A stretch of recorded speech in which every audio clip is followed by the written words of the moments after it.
If January means one thing, it means cozy.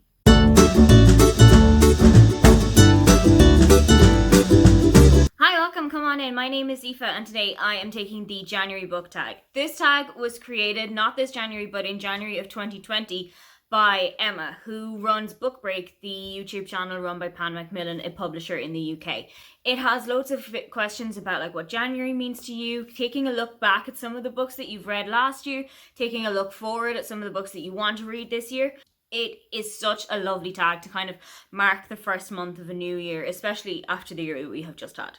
So question 1 is, what is a book that you've read so far in 2021 that has cheered you up? And for this one, I'm going to say With the Fire on High by Elizabeth Acevedo. I absolutely loved that. So this was the second Elizabeth Acevedo book that I've read. I've already read Clap When You Land and I really loved that one as well. This one is slightly different in that this one is not written in verse. This one is written as a full prose book. But that absolutely didn't make any difference to how much I enjoyed it. I really loved this one. It is about Emily, who is a teenage mother. She has a 2-year-old daughter called Emma. She's in her final year of high school. She is applying for colleges and she is a really passionate chef. She really loves food. She loves cooking. She lives with her abuela, who is her mother's mother, and her mother has passed away. Her father isn't really in the story. He lives in Puerto Rico and he comes to visit like once a year or so.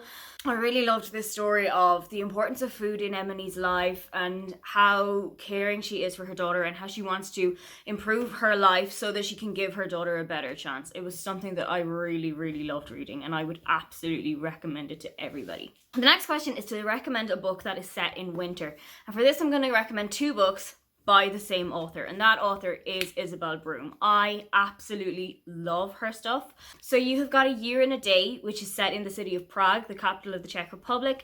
It follows 3 girls who kind of go over to the city to rediscover themselves, to kind of reset after a couple of really harsh years that they've just had. The second winter book of Isabelle Broom's is One Winter Morning, which is set in New Zealand and follows a woman named Jeannie who has been adopted and goes out to New Zealand to rediscover her birth family. The next question is to recommend a book that is set in the dark. And when I think of books that are in the dark, I actually think of thrillers. I can't think of one where it's set in a dark room where the lights aren't on. If you're thinking a thriller, you're thinking The Thursday Murder Club by Richard Osman, you're thinking anything by Cara Hunter, you're thinking anything by Jane Corrie, you're thinking anything by Liz Nugent. These are some of my favourite thriller authors that I've discovered in the last couple of years, and I would absolutely recommend any of their books to you. Next question is to recommend a book that is set in a cold climate, and I cannot think of anywhere colder than Svalbard, which is a kind of tiny archipelago off the northern coast of Norway. The book that is set there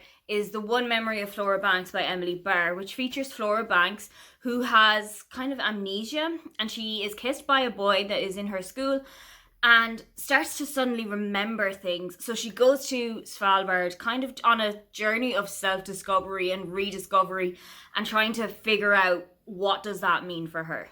The next question is to recommend a book that is set across a whole year. And if you loved One Day in December by Josie Silver, which spans a decade, then you are really going to love We Met in December, which is written by Rosie Curtis. So it follows a girl called Jess who has fallen in love with her roommate Alex, and it's all about how like a relationship can kind of threaten household peace but also really add to your kind of living situation at the same time. Next question is to recommend a cozy spot to read, and that is why today's video is being filmed while I'm sitting on my reading chair. I bought this in mid-2018 when I just moved into my apartment here. It is of Swedish manufacturing and it is my absolute pride and joy in this place. I spend so much of my free time here in the evenings with like an ASMR room on in the background and a cup of tea, and I just get through as many books as I can. The next question is to recommend a book snack, and I know that it's super messy and I know that it's super loud, but I don't think that there is any book snack that's better than nachos. Okay, so your book's not going to look super clean when you're finished reading it, but nachos are the best thing that you can use as a reading snack. I love just having that spicy tomato sauce and having some cheese to go over it, and you don't even need a knife and fork, you can just eat it with your hands. Super messy, but super tasty. The next question is to recommend some books that you're looking forward to in 2021, and we genuinely don't have enough time. There are so many books that I'm excited for. I cannot wait to read The Road Trip, which is written by Beth O'Leary and it's coming out in June. I cannot wait to read The Single Dad's Handbook by Lindsay James, which is coming out in April. I am so excited for One Last Stop by Casey McQuiston. I'm so excited for Lindsay Kelk's new book, On a Night Like This, which isn't going to be out until like November, but I'm still so excited for it. The last question is, are you feeling any better now that it's January? And to be honest, I'm just feeling better now that it's not 2020 anymore. So those were my answers to the January book tag. If you have taken this tag, please do put your links below because I would love to see it. Don't forget to like and subscribe because I have new videos up every week. Now, get on out of here.